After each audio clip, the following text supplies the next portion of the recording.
Deməli, gəl təzədən bir də ev mövzusunu onunla bağlı olan təkrarlayaq. Ev necə olur? Dom. Evdə necə olur?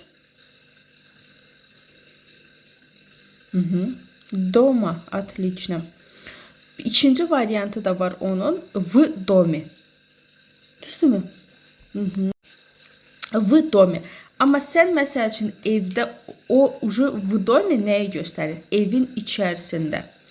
Və çox vaxtı belə deyim də haça istifadə olunur. Məsəl üçün mənə elə gəlir ki, evin içərisində kimsə var demək istəyirsən, düzdür? Bax, burada v domi istifadə edəcəksən. Necə deyəcəksin ona? Mənə Отлично. Evin içərisində kimsə var.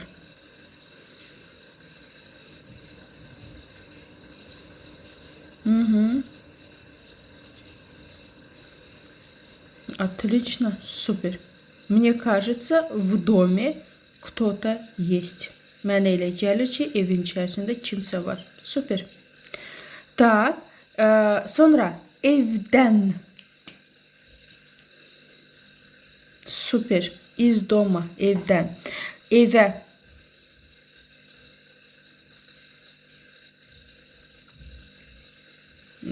Yox. O birisi.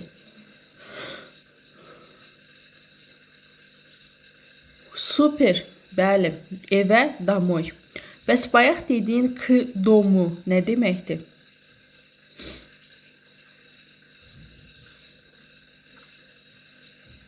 K domu aitsə evə yaxınlaşanda filan. Super. Bəli, k domu. İndi gəl bunları məşq edək. Deməli, oradan buradan da mən evdən işləyirəm. Super. Amma çalış heç nəyə baxma, özündə. Başa düşdü? Onda öyrəşəcəksən. Biri var ki, nəyisə öyrəşəsən. Biri də var ki, onu ucu sərbəst etməyi bacarmalısan. Başa düşdü? Так, deməli, я работаю из дома. Düzdür? Sonra mən evə istəyirəm.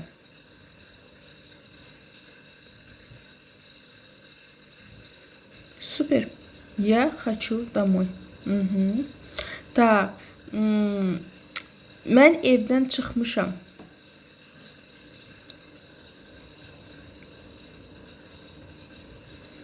Nəyi unuttun? Hansı qoşmanı?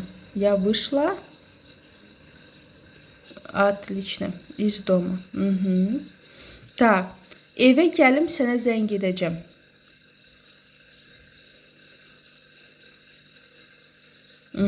Super. Evə.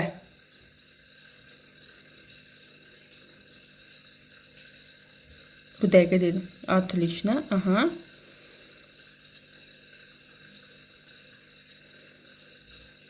Sənə zəng edəcəm.